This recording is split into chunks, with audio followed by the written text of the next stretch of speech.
Hi,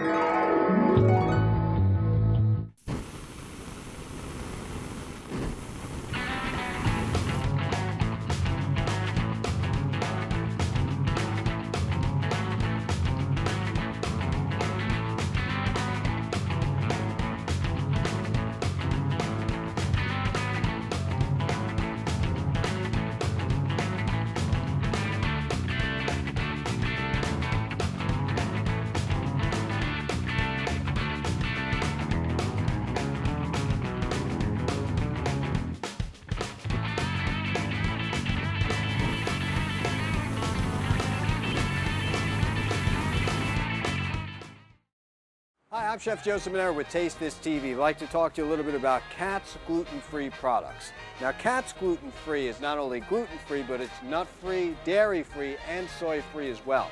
So when you're looking for a healthy, alternative, gluten-free snack, Katz has got you covered. From their powdered donuts all the way to their cherry pie, chocolate muffin, choose Katz whenever you're choosing the dairy-free and gluten-free. That's enough for Taste This TV. For more information, log on to the website at the bottom of the screen and check out Katz.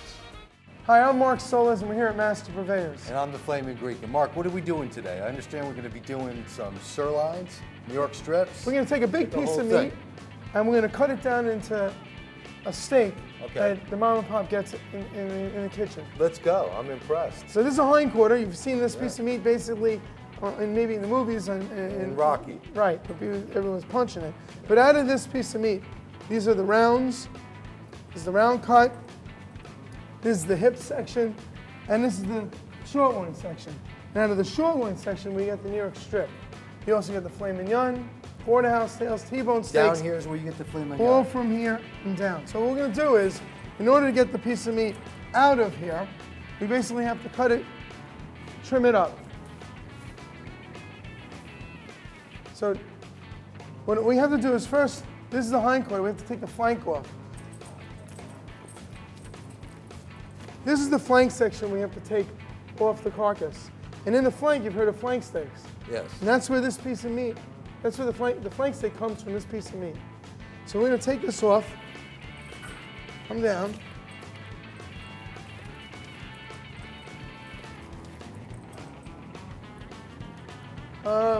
What we do is we take this and we'll hang this up.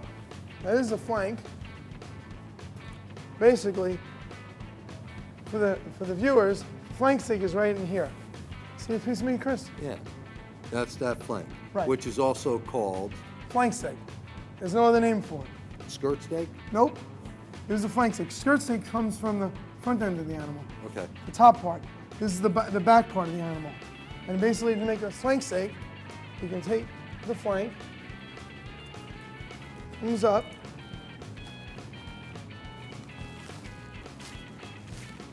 that's how you do it. So all you people out there that go grocery shopping, this is it. So I'm going to remove the flank steak and show you how it's done. So we pull it, we take the knife and we pull down the seam and we separate the flank from the piece of fat that's behind it. And as you do it, you can basically find where the flank stops. And this is the flank steak. Now you may not recognize it because it's got fat cover on it, but as you can see, I can take this to the bench and we can clean this up and we can show you what the flank looks like. All right, so you did the flank, now you're going to do the New York strip. Right, so the New York strip, as we discussed earlier, comes from this section of the meat.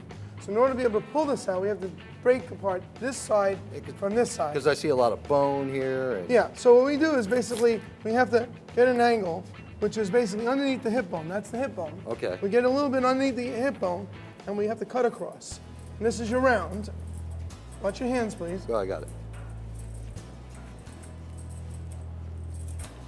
See how I separated it? Yes. So a little bit further. This is hard work. Uh-huh. So Not so hard. I see you got some liquid coming out here. Oh, the blood.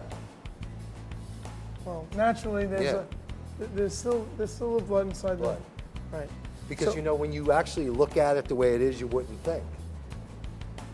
It's dry. It dries out, so it hangs. So basically separated it so I can get my saw inside. This is interesting because it all comes together. You're gonna see, I could just see in this in this slit over here what it is. Okay, so we.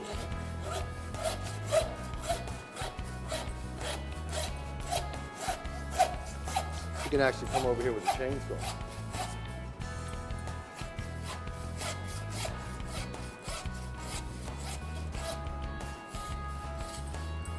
So this whole thing's gonna drop. Not quite. Well, this thing's gotta be able 100 pounds.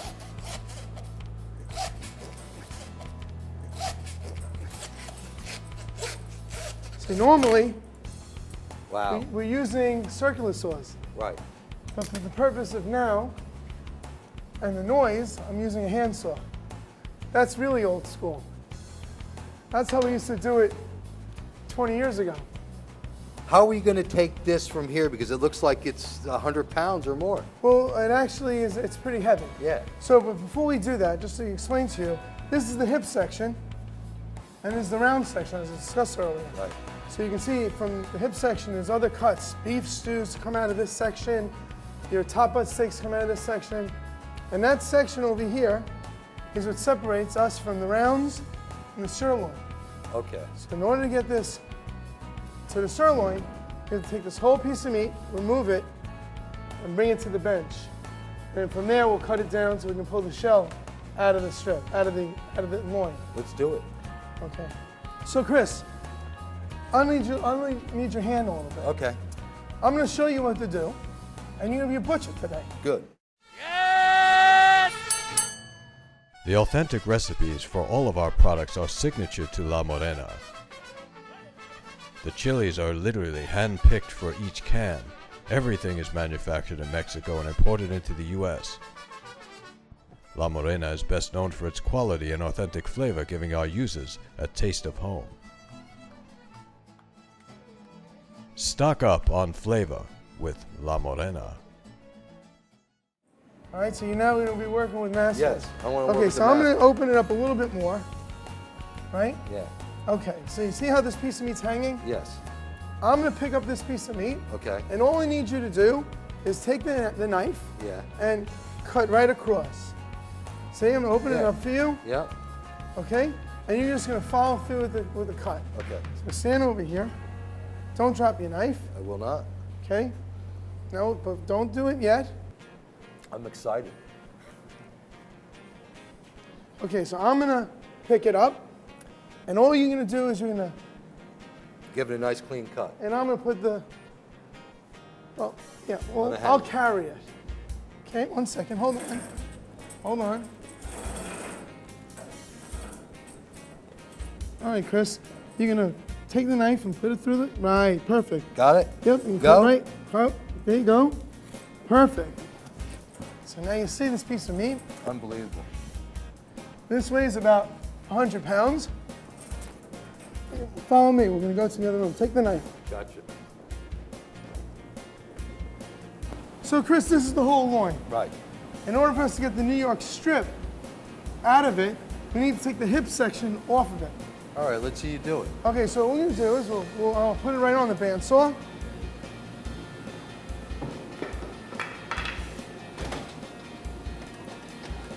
And I just take the hip section off.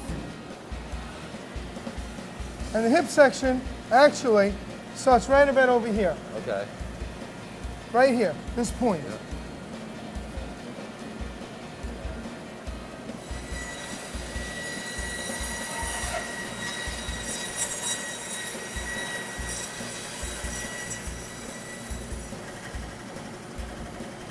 Okay. The machine. Now that's a big piece of beef. Now, maybe the viewers can recognize that this over here That's it. What we've been looking is for. your New York sirloin. Beautiful. Okay. So from this, we're gonna get our New York strip steaks. Now, this is a big piece of meat. This is a New York strip steak on this side. As you can tell from the, okay, this is your New York shell steak. But on the other side, is your porterhouse. See the filet mignon? Yeah, look at all And that. the sirloin? This is your Yeah. porterhouse. This cut of meat, because the filet mignon is still part of the sirloin, which makes the porterhouse, we're not going to cut into this piece of meat to show the viewers a New York strip steak. We're going to show them a piece of meat that already the filet mignon is removed. Understood. Because we can actually sell this to a steakhouse as porterhouse.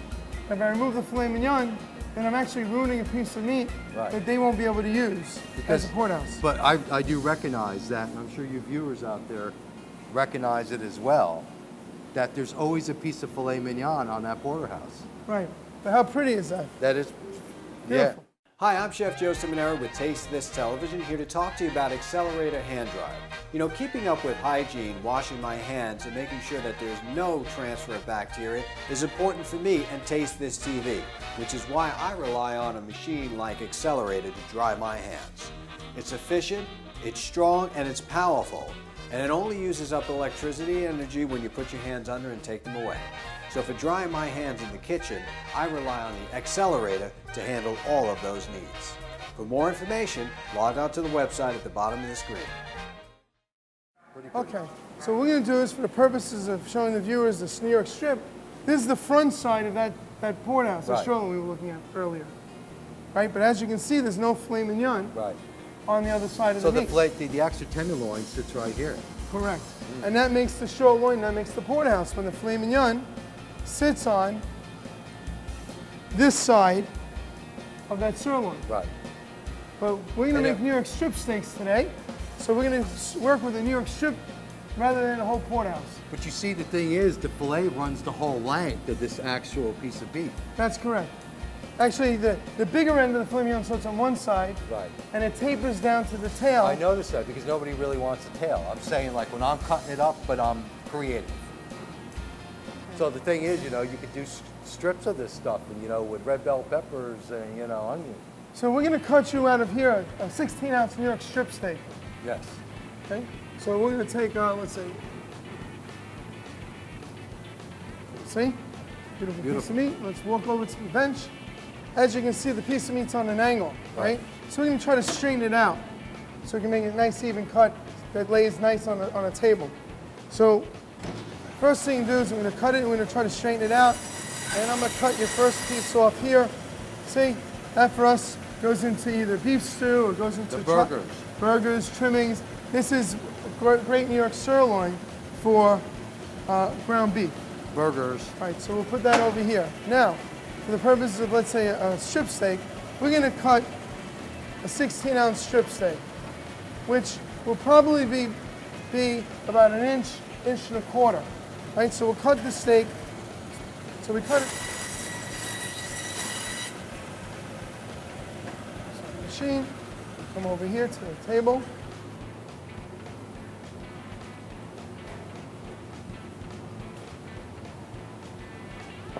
So basically, you trim it up that way is because of presentation, you know, and it's better for the consumer as far as you're getting a trimmed piece of meat. Essentially, is what's happening. Right, so what I'm going to do, I'm just going to clean it up a little bit more.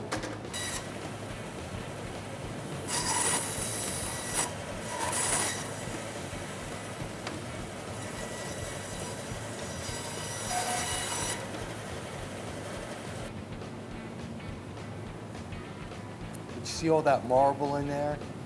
That's Yeah. because they feed the cow properly. Right, it's both. It's both the genealogy of the animal. And you And can that's see. a beautiful piece of meat. All right, so what I would do with this is that I would just take it on a hot grill, or else I'd do it on a cast iron pan. And I would do a black and blue to where it's warm in the middle. But it's a quality piece of meat, and that's all it needs, salt and pepper. Don't even bother with the Worcestershire sauce or A1. All right, so I'm gonna take that to the grill. Okay, thank you very much for visiting Master Purveyors. Thank you.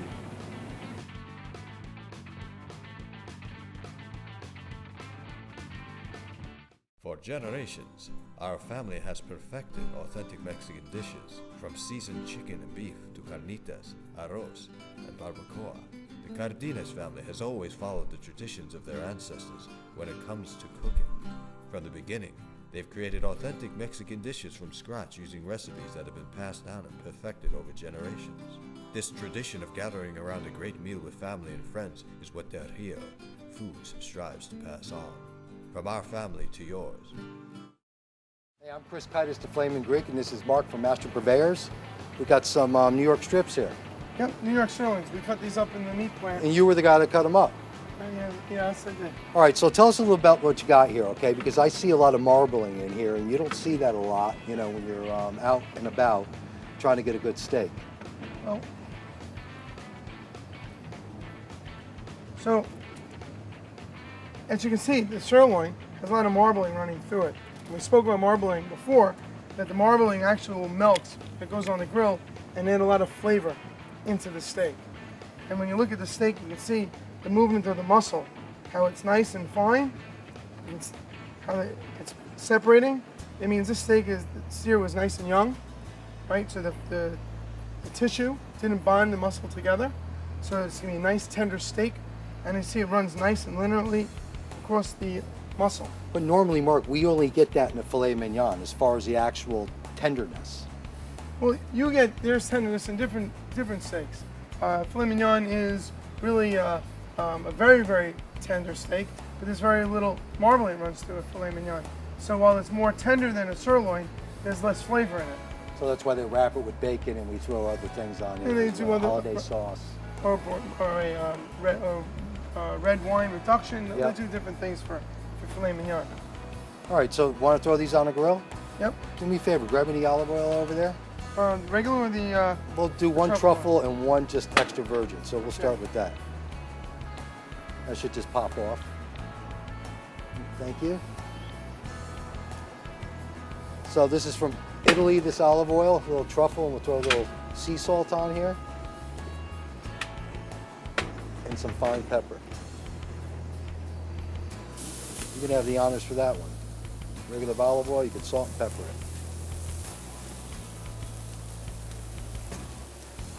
So I've been out and about, and you know, Master Purveyors has a very good reputation as far as, you know, the flavor of the meat. Can you explain to us maybe some of the restaurants, the finer restaurants that you're involved with? Well, you know, my father started the company in 1957, and he started out selling to the finest steakhouses back in the 50s. Peter Luger's 21 Club. And you still have your relationships with these restaurants 50 years later? Yep, we still sell them today. People, that says a lot about this beef, Master Purveyors. So let's do this while this is talking. What's the difference between this and, let's say, how do you go about aging a piece of steak? And do you actually age New York strips or just fillets? Well, there's two different kinds of ways of aging steak. There's wet aging and there's dry aging. Wet aging is where the piece of meat is, let's say, in a Cryovac bag. You may see that in a supermarket in the plastic pouches, and they let them sit in a bag for a period of time to allow the muscle to break down. Then there's dry aging, where, as you saw in the facility, we actually let the meat sit on a shelf for 3 weeks, and it just lets the air hit the meat, it dries out naturally, and then the fat that's inside the meat will actually emanate throughout the muscle, adding more flavor to it. So what do you think is more flavorful, the wet age or the dry age is definitely more flavorful, but there's also a nutty flavor profile to dry aging. Many people don't prefer a dry aged steak. Now, can I stop you? That's what I tasted with the dry age, is that nutty. I couldn't put my finger on it, but it does have that nutty taste. Yeah, and believe me, it's delicious. I love aged and dry aged steaks. But there are many people there that don't like a nutty flavor. They like to chew nice and clean, and those people actually will just prefer meat straight, I guess. I prefer the aged. This is great looking meat. So let me just grab a little more olive oil.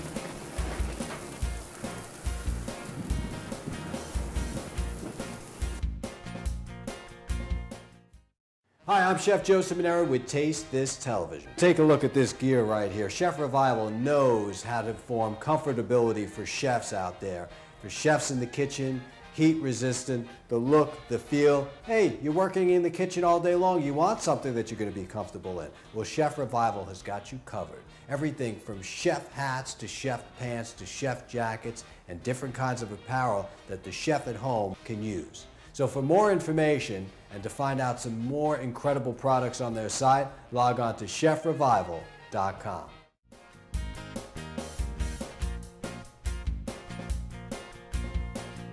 Mark, what grade beef is this? Well, this is certified Angus beef.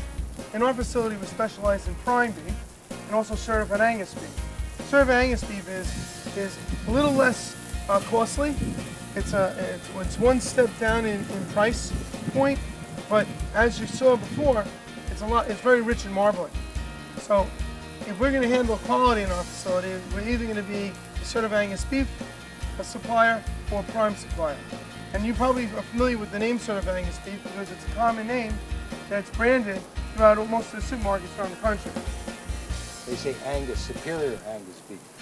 Well, those are the ones that aren't handling certified Angus beef.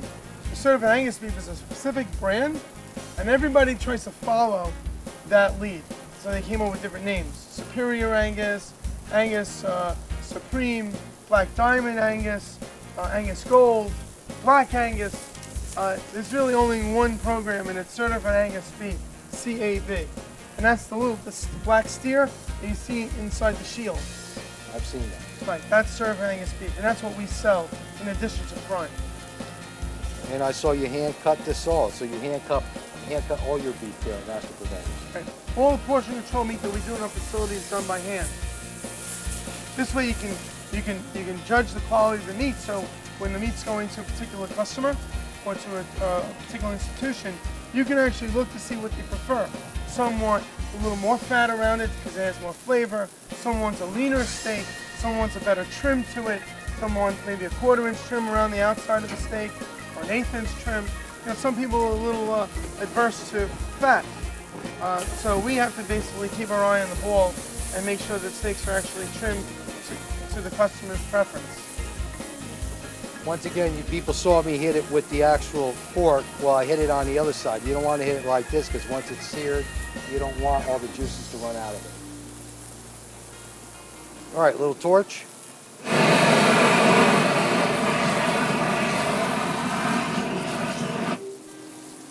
Great. Looks delicious. You can see how moist they are. Towards the other side too. Yeah, just before we throw them on the plate. All right, so Mark, how do you like your steak cooked? Well, I like my steak rare. Like black and blue rare? Black and blue maybe a little too much, but rare is really good. I love it nice and pink in the middle. All right, so you're happy with this now? Yeah, this should be perfect. Yes? Yes.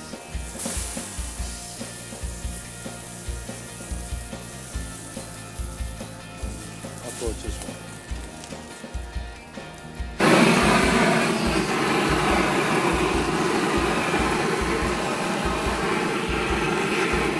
That looks great.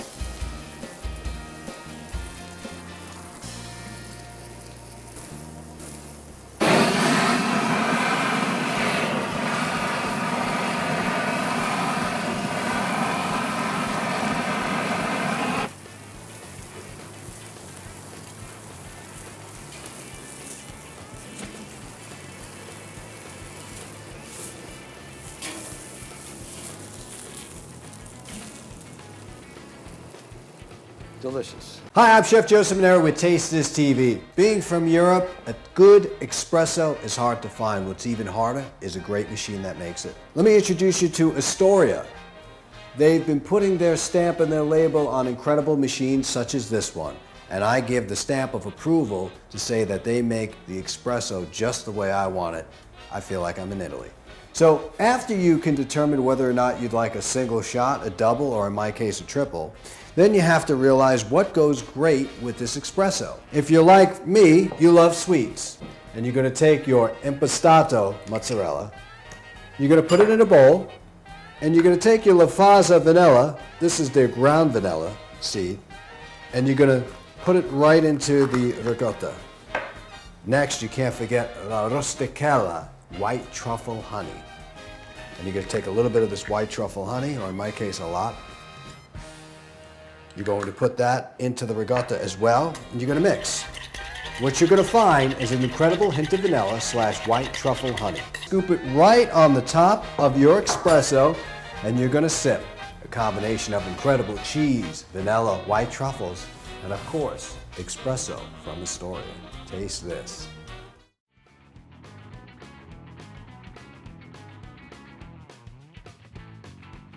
All right, let's cut this open.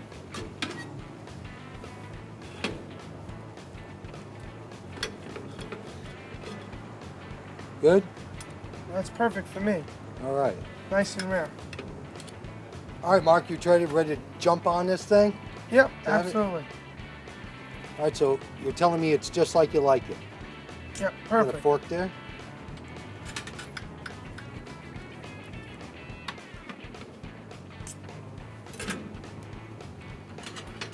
What's the corn for? Oh, we're gonna put a little corn on it. Thanks for reminding me.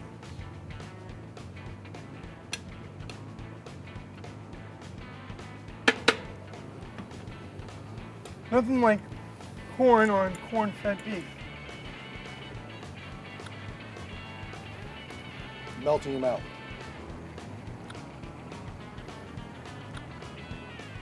All right, this is another segment of Flamin' Greek. And Mark, you must be damn proud about what you produced here. Thank you for having me on You're the show. Listen, till next time, I'm the Greek. This is Mark, Master Purveyors. Stay hot.